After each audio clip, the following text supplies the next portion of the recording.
মনে রাখবেন, we have a plan, we have a plan for the people and for the country. ইনশাআল্লাহ আমরা সেই প্ল্যান বাস্তবায়ন করব। বাংলাদেশ জাতীয়তাবাদী দলের জন্য এটি একটি ঐতিহাসিক দিন। দীর্ঘ ১৭ বছরের নির্বাসন, অনিশ্চয়তা আর প্রতীক্ষার অবসান ঘটিয়ে অবশেষে নিজ জন্মভূমির মাটিতে পা রাখলেন বিএনপির ভারপ্রাপ্ত চেয়ারম্যান তারেক রহমান। বৃহস্পতিবার বেলা ১১টা ৪০ মিনিটে তাকে বহনকারী বিমানটি যখন হজরত শাহজালাল আন্তর্জাতিক বিমানবন্দরের রানওয়ে স্পর্শ করে, তখন ঢাকার আকাশ জুড়ে যেন প্রতিফলিত হয় লাখো নেতাকর্মীর আবেগ ও প্রত্যাশা।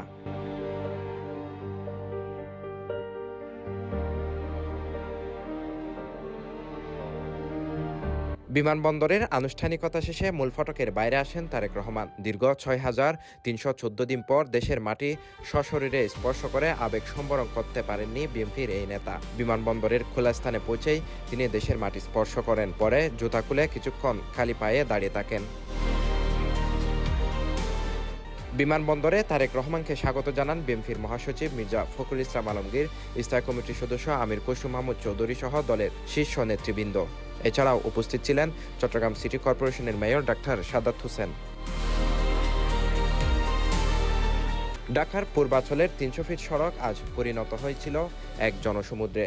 টেকনাফ থেকে তেঁতুলিয়া সব প্রান্ত থেকে ছুটে আসা মানুষের চোখে ছিল আনন্দ উচ্ছ্বাস, আর কণ্ঠে ছিল তারেক রহমান স্লোগান। প্রিয় নেতাকে এক মুহূর্ত দেখার জন্য বাসের চারপাশে ছিল নেতাকর্মীদের ভিড়।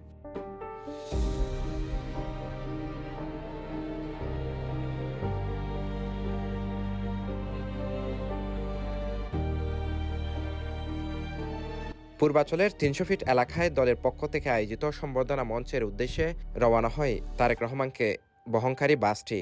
মঞ্চের দিকে এগুতে এগুতে তিনি বাসের সামনের অংশে দাঁড়িয়ে ২ হাত নেড়ে কর্মীদের অভিবাদন জানান। আইন শৃঙ্খলা রক্ষাকারী বাহিনীর কড়া নিরাপত্তা বলয় ভেদ করেও কর্মীদের উচ্ছ্বাস ছিল আকাশচুম্বী।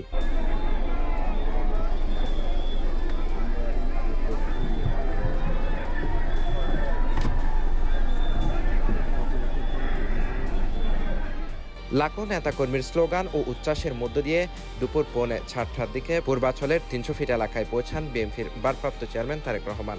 সেখানে তৈরি মঞ্চে উঠে তিনি নেতাকর্মীদের উদ্দেশ্যে হাত নেড়ে শুভেচ্ছা জানান। পরে লাখো নেতাকর্মীর সামনে বক্তব্য দেন তারেক রহমান। বিসমিল্লাহির রহমানির রহিম।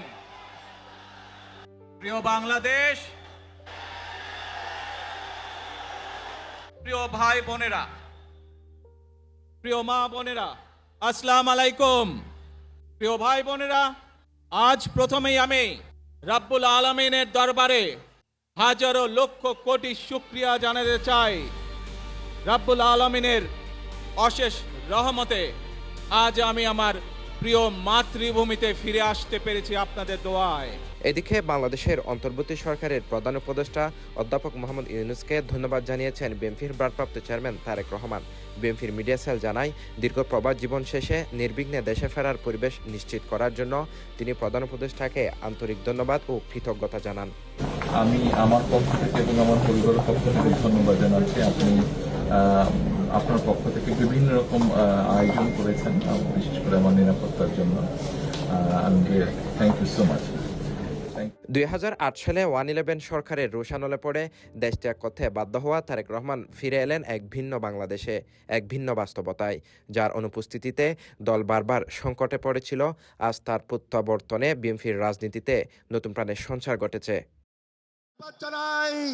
ধন্যবাদ জানাই, সংগ্রামী সালাম জানাই, শুভেচ্ছা জানাই এবং অভিনন্দন জানিয়ে শেখ মোহাম্মদ ফয়সাল, সিটিজি পোস্ট, চট্টগ্রাম।